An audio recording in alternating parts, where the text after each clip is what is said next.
morning. My topic is the nature of conflict and negotiations. Introduction. What is conflict?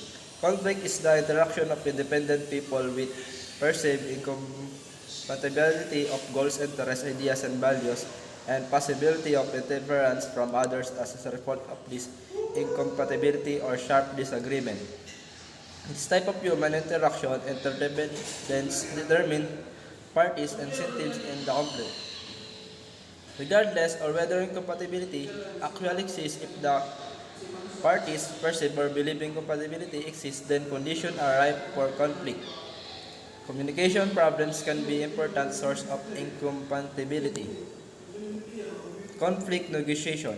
Conflict and negotiation are aspects of running, and business owners face conflict with partners, managers, employee, and the general public. Negotiation is often key part of conflict management skills for creating an amicable solution for all parties involved in the conflict.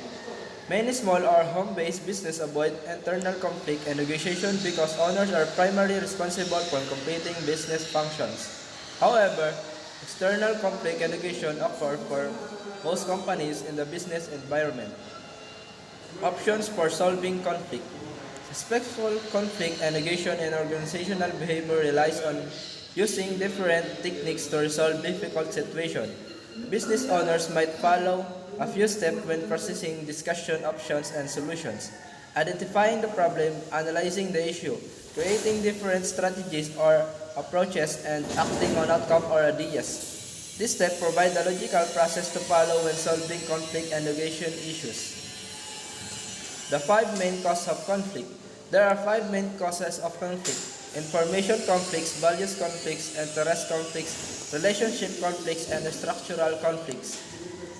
Information conflicts arise when people have different or insufficient information or disagree over what data is relevant, allowing sufficient time to be heard in a respectful environment facilitated by neutral persons. To be heard in a respectful environment facilitated by person can allow parties to clear up information disparities. Interest conflicts are caused by competition over perceived and actual incompatible needs. Such conflicts may occur over issues of money, resources, or time. Parties often mistakenly believe that in order to satisfy their own needs, those of their opponent must sacrifice a mediator can identify ways to dovetail interests and create opportunities for mutual gain. Values conflicts are created when people have perceived or actual incompatible belief systems. Where a person or group tries to impose its values on other claims exclusive right to a set of values. Disputes arise while values may be non-negotiable. They can discuss and people can learn to live peacefully and coherently alongside each other.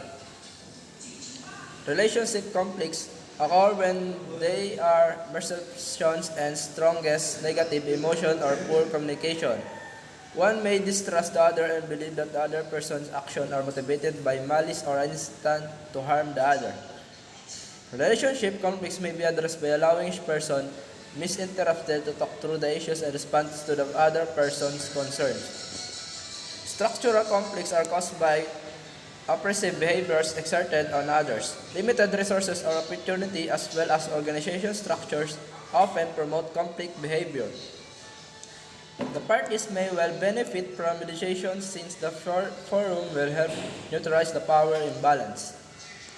Managing conflict. Take perspective putting yourself in the shoes of counterparties. Requires authentic curiosity about their needs, interests, and motivation. And it can be the fastest way to remove bias in your own thinking and securely anticipate your counterparty next moves.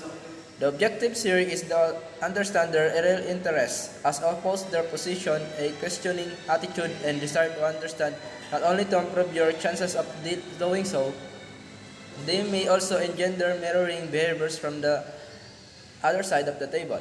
Active listening. Listen attentively to concern of each party involved to demonstrate understanding. Eliminate unnecessary escalation. Having a short fuse complicate and situation. It usually increases the risk of slipping into downward spiral of negative counter moves. Hit the pause button.